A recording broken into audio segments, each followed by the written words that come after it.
On fait souvent l'amalgame, je fais du storytelling, alors je vais devoir en fait montrer ma tête. En fait, on n'est pas obligé de montrer sa tête, de parler de sa vie privée en fait pour faire du storytelling. Il y a deux sortes de storytelling.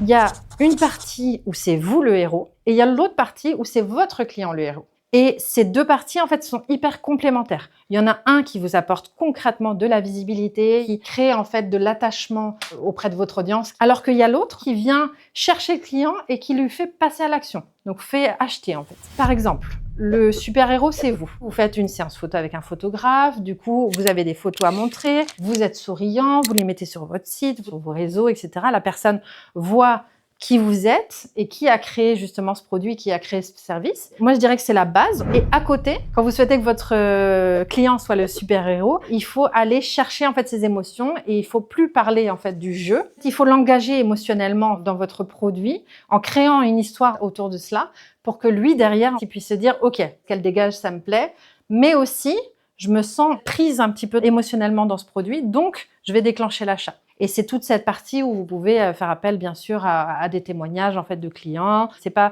je vous vends ce produit, c'est plutôt qu'est-ce que le produit en fait va vous provoquer à vous. Donc vraiment jongler entre les posts, des posts qui parlent de vous et des posts qui parlent de lui.